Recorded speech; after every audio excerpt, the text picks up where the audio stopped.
Дорогі українці, українки, Fellow Ukrainians, the liquidation of the consequences of the Russian terrorist attack on our Odesa continues. 19 missiles of various types were launched on purpose to make them harder to shoot down and cause more destruction. One person in Odesa was killed. My condolences to the relatives and friends. 20 people were injured, including 4 children, 11 years old, 12 years old, to 17 years old. Everyone is being provided with the necessary assistance, and I thank each and every person who is with Odesa. I thank everyone in the city who is helping the victims and clearing the rubble, rescuers and doctors, military and police, volunteers and local authorities, businesses that have joined in. I also thank all the city residents. It is very important to help each other and your city. I would also like to thank those in the world who have already condemned this latest manifestation of Russian evil. We cannot allow people around the world to get used to the terrorist attacks. The target of all these missiles is not just cities, villages or people. Their target is humanity and the foundations of our entire European culture. A Russian missile, it was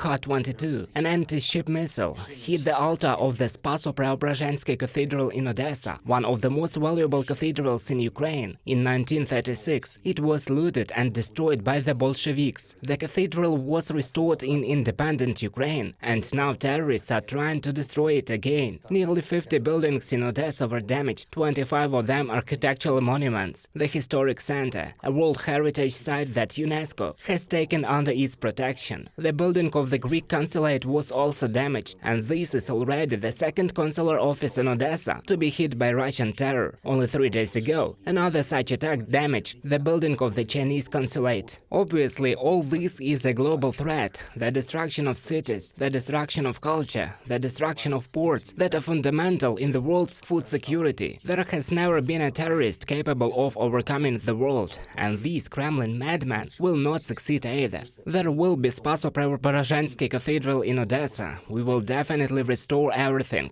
By the way, I am grateful to Italy, Madame Giorgia Meloni, members of the Italian Parliament, and the entire Italian society for their promise to help restore Ukraine's historical monuments. The main thing is that despite any attempts to break our state and our people, we clearly know that we, Ukraine, have a future because of defending culture and humanity. Russia, on the other hand, is bringing only one thing closer with its terror, its dismantling from history. And one more thing, we have already started preparing for the upcoming week. There will be a lot of different events that will definitely bolster Ukraine's defense. I thank NATO Secretary General Jens Stoltenberg for promptly convening the first meeting of the NATO-Ukraine Council. In fact, immediately after our conversation yesterday, we agreed on the date. The meeting will take place this Wednesday. We are preparing it to be meaningful. We're also preparing new support packages from our partners. Everything that brings the defeat of Russian terrorists closer. More air defense for Ukraine, more artillery, more long-range weapons. The recipe for ending the war is obvious. Everything depends on the unity and determination of all those who value freedom, culture and life. Thank you to everyone who helps Ukraine. Thank you to everyone in Ukraine who cares about their neighbors. Glory to all our warriors. Glory to Ukraine.